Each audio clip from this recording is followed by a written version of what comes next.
Bismillahirrahmanirrahim. Innal hamdalillah nahmaduhu wa nasta'inuhu wa nastaghfiruh wa a'udzu billahi min syururi anfusina min sayyiati a'malina may yahdihillahu fala mudhillalah wa may yudlilhu fala hadiyalah. Asyhadu an la ilaha illallah wahdahu la syarikalah wa asyhadu anna Muhammadan 'abduhu wa rasuluhu la nabiyya ba'dah. Subhanaka la ilma lana illa ma 'allamtana innaka antal alimul hakim. Bismillahirrahmanirrahim. Wala haula wala quwwata illa billahil aliyil azim. Amma ba'd. Qala Allah Ta'ala fil kitabil karim. Bismillahirrahmanirrahim. Wa idza qala Luqmanu libnihi wa huwa ya'izuhu ya bunayya la tusyrik billah. Inna syirka la zulmul azim. Yang saya hormati Tuan Pengurusi Majlis, Ketua Biro Keluarga dan Masyarakat Isma Kajang, tuan-tuan, puan-puan yang dirahmati Allah sekalian, Assalamualaikum warahmatullahi taala wabarakatuh. Pertamanya, marilah kita sama-sama merafakkan setinggi-tinggi kesyukuran kepada Allah Subhanahu wa taala di atas limpah rahmat dan kurnia-Nya. Allah masih lagi memberi kita nikmat berupa nikmat kehidupan, yang mana dengan nikmat kehidupan ini kita masih lagi sempat untuk melafazkan kalimat taubah. Kita masih lagi mampu untuk menambah amal-amal kebaikan kita, bertaubat di atas segala kesalahan-kesalahan kita, dan masih lagi diberi peluang untuk bersyukur di atas segala nikmat yang telah Allah kurniakan. Tuan-tuan, perempuan yang rahmat Allah sekalian, pada kesempatan kali ini saya telah diminta oleh sahabat-sahabat saya untuk berbicara tentang sebuah buku yang bagi saya satu buku yang sangat baik, sangat menarik, iaitu buku Cinta di Rumah Hasan Al-Banna. Bagi yang belum maklum, Imam Hasan Al-Banna ialah seorang pendiri, pengasas kepada gerakan dakwah Ikhwanul Muslimin, sebuah gerakan dakwah yang paling berpengaruh di seluruh dunia, yang mana yang diasaskan pada tahun 1928 Masihi, sampai sekarang masih lagi peranan dari seluruh dunia Islam, peranan dalam gerakan dakwah politik dan seumpamanya. Maksudnya apa? Maksudnya buku kali ini nak menyingkap tentang satu sisi bagaimanakah watak Imam Al-Banna, Imam Hasan Al-Banna rahimahullah ini di rumah dia. Bagaimanakah beliau di rumah dia. Dan buku ini ditulis berdasarkan perkongsian daripada anak-anak Imam Syekh Hasan Al-Banna. Imam Syekh Hasan Al-Banna ni dia ada 8 orang anak, dan 6 orang anak sempat hidup bersama dengan dia, kerana Imam Al-Banna ni meninggal muda, dibunuh oleh pemerintah yang zalim. Manusia, kalau tengok hadis Rasulullah SAW, Rasulullah kata, sebaik-baik kamu, khiyarukum, sebaik-baik kamu ini orang yang paling baik terhadap keluarga dia.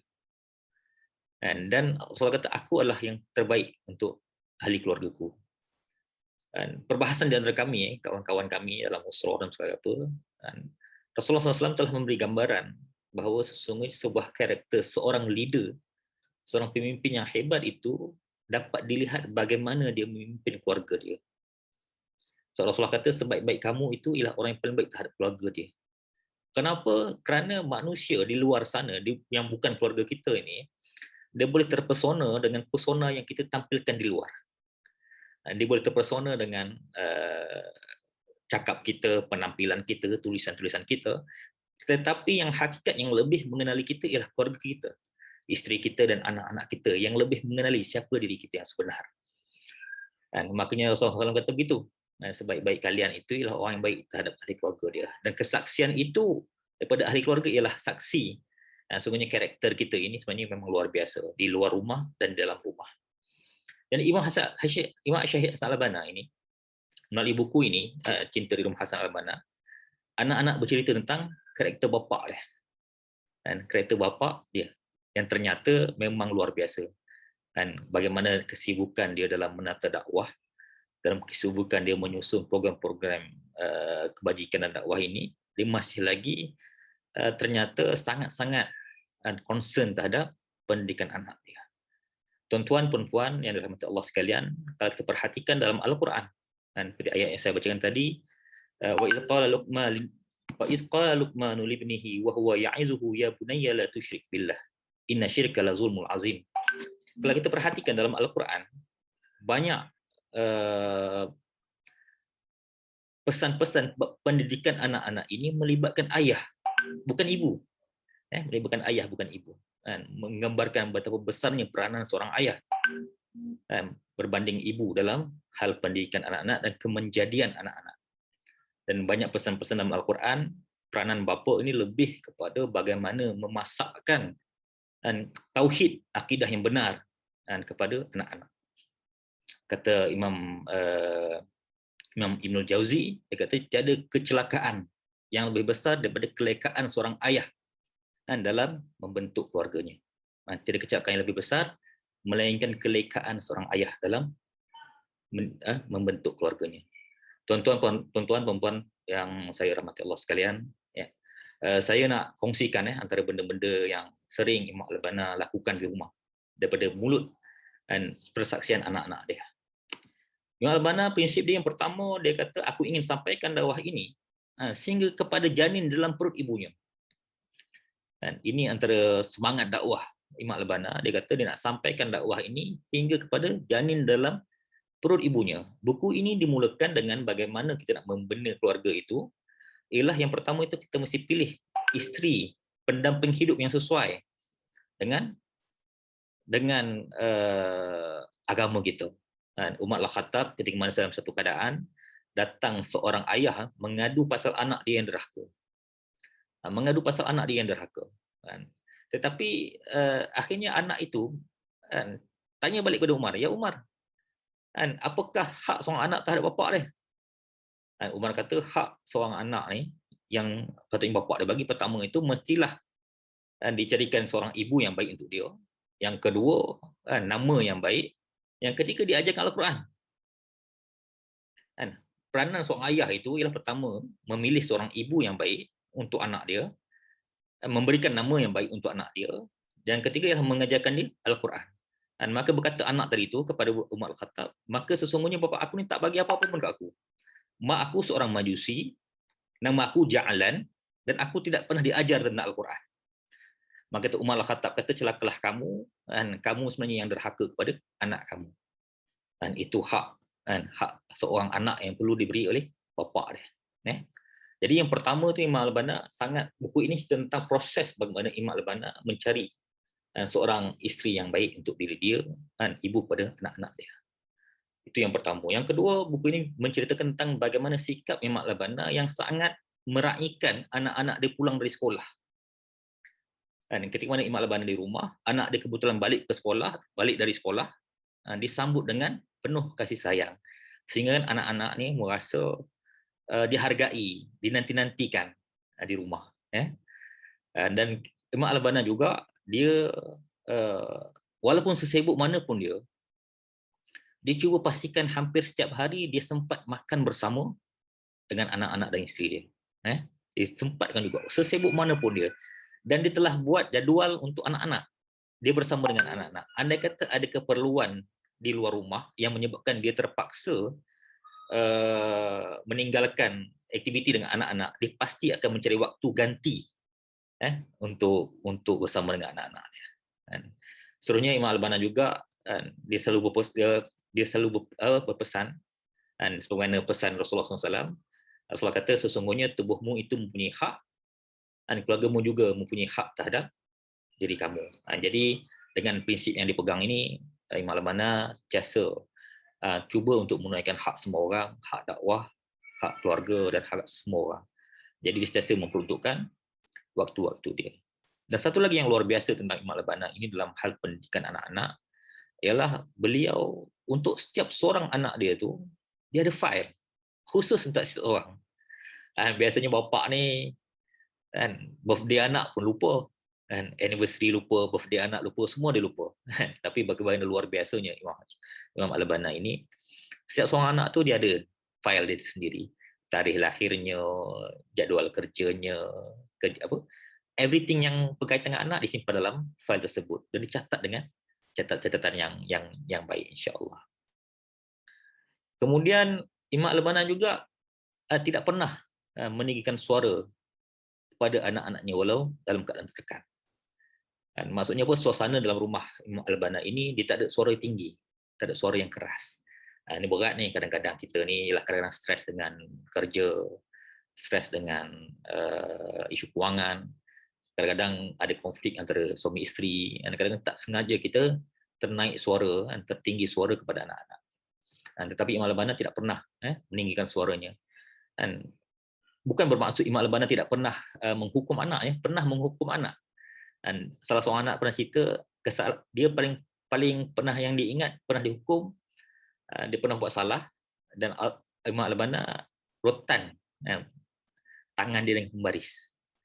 Tapi bukan rotan sangat pun, dia macam melalukan pembaris ke tangan anak dia sebagai tanda yang dia buat salah. Dan perbuatan itu memberi kesan kepada anak dia. Sebab apa? Sebab suasana rumah dia tu suasana yang harmoni, yang tak ada tinggi suara. So bila Imam Al-Bana bertindak, buat sesuatu seolah menghukum, itu saja sudah memberi kesan kepada anak tadi itu. Dan bayangkan kalau yalah dia setting pasal cerita pasal Imam Al-Bana ni, dia setting rumah dia tak ada suara yang keras, tak ada marah-marah, tak ada bentak-bentak. Dan apabila dia nak mendidik anak dia buat salah, cukup sekadar dia ambil satu tindakan itu saja, sedikit saja, dah menyebabkan anak dia faham yang dia dah buat salah. Cuma sebagaimana Rasulullah SAW yang karakternya yang lembut, yang senyum, dan apabila Rasulullah tak suka pada sesuatu, cukup Rasulullah diam, cukup sekadar diam, sehingga sahabat Rasulullah faham yang Rasulullah tak suka tentang apa yang berlaku. Kadang-kadang bila kita selalu membentak-bentak dalam rumah, kita tinggikan suara, setting rumah itu dalam setting yang begitu, kita terpaksa menghukum dengan hukuman yang lebih keras supaya anak kita baru faham yang kita tak suka. Jadi kalau kita nak setting, nanti try setting keluarga kita, tiada bentak-bentak, tiada tinggi suara, berat. Saya faham, bukan mudah. Dan kadang-kadang kita nak kontrol emosi kita dalam keadaan kita yang tertekan. Mudah-mudahan insyaAllah ini boleh jadi pedoman kita bagaimana kita nak mendidik anak kita nanti insyaAllah. Imam Al-Bana juga sering mendisiplin anak-anak dia. Dan beri wang belanja mengikut kategori. Ada wang belanja harian, mingguan dan bulanan. Dan Imam Al-Bana juga mengajak anak dia untuk memperuntukkan sebahagian dari kewangan tersebut untuk diinfakkan jalan Allah. Dan dari kecil lagi untuk membiasakan anak-anak untuk bersedekah, memberi infak di jalan Allah Subhanahu Wa Taala. Ini antara kebiasaan yang dibuat oleh Imam Al-Bana. Mudah-mudahan insyaAllah kita menjadi pedoman bagi kita. Kemudiannya Imam Al-Bana juga dalam dia mendidik anak-anak, dia membudayakan dialog dalam keadaan tenang untuk memperbaiki kekeliruan kepada anak-anak. Kita kena faham anak-anak ini dia memang tak faham banyak benda. Dia banyak query, dia banyak nak faham. Kadang-kadang soalan-soalan itu seolah-olah macam provokasi. Kadang-kadang seperti seolah takkanlah dia tak faham soalan macam ni. Tapi Imam Al-Bana dia memang mengambil kesempatan untuk berdialog secara tenang dengan anak dia untuk menguraikan kekeliruan yang anak dia hadapi. Maksudnya persoalan anak dia itu tak memancing emosi dia. Cuma dia balas dengan dialog yang tenang. Ini pun susah. Saya yang sebut ni malu nak sampaikan ini. Kadang-kadang anak-anak bila tanya soalan-soalan ni kita rasa annoying. Takkanlah benda ni kau tak faham. Tapi begitulah Imam Al-Bana memberi petunjuk kepada kita dan dialoglah secara tenang. Dan kemudian antara poin penting yang diceritakan dalam buku ini ialah Imam Al-Bana tidak pernah menyekat anak-anaknya untuk bermain dan bergaul dengan masyarakat sekitar. Poin di sini maksudnya parent tak perlu terlalu overprotective terhadap anak, kerana anak-anak perlu melihat dunia secara realiti. Tak boleh dikongkong sampai dia seolah-olah tak boleh nak bergaul dengan orang lain. Dan bahkan penulis buku ini bahkan menceritakan ada tindakan yang ekstrim di mana anak-anak ini hanya belajar di rumah saja, tak belajar dengan orang lain, tak berkawan dengan orang lain, sehingga kan dia tak dapat gambaran dunia yang sebenar, dia jauh pada dunia sebenar. Dan kata penulis, cara sebegini sebenarnya akan menghasilkan anak-anak yang mempunyai peribadi dan emosi yang tidak stabil serta tidak pandai berinteraksi dengan masyarakat. Boleh, kalau Imam Al-Bana kata boleh kita bagi anak kita bergaul, bersahabat dengan jiran, bersahabat dengan semua orang. Cuma dengan syarat kita mesti mengambil tahu, parent ambil tahu dengan siapa dia berkawan, kita pilih dan kawal pergaulan dengan anak, dan ambil berat hal ehwal sekolah dia, dan kita kena jalinkan hubungan yang erat dengan guru-guru anak-anak kita di sekolah. Seterusnya, kalau di sini kata Imam Al-Bani juga selalu berusaha untuk menyenangkan hati anak-anaknya, menenangkan mereka, mencerahkan fikiran mereka, serta menyisipkan kebahagiaan dalam hati mereka. Dan itulah kewajiban seorang ayah yang berjaya. Zaman kanak-kanak adalah zaman di mana mereka tidak dibebankan dengan apa-apa. Hak ini tidak boleh dipisahkan daripada jiwa mereka dan tidak boleh ada kesedihan memaksa hati mereka. Dan kata anak Imam Al-Bana, Saiful Islam, dia kata ayah telah menunaikan hak keluarga dengan sangat baik, tidak meremehkan salah seorang pun daripada anggota keluarga. Sehingga ketika dia dalam perjalanan, ketika dia bekerja, ketika dia berdakwah, dan ketika dia tidak ada di rumah, ayah telah menyediakan dan mengatur semua urusan keluarga dengan baik.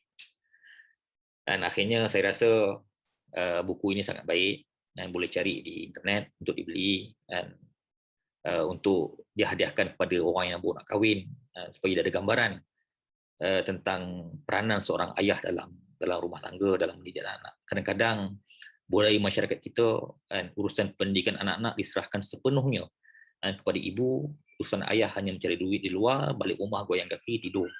Sedangkan itu bukanlah kehendak agama. Dalam Al-Quran Allah telah tekankan tentang peranan ayah kepada anak-anak, kisah Luqman, nasihat Luqman, kisah Nabi Yaqub dengan anak dia Ali Imran, dan semua peranan-peranan pendidikan anak diletakkan di atas bahu seorang ayah.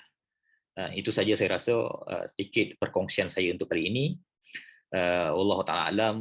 Saya sudahi dengan Assalamualaikum warahmatullahi taala wabarakatuh.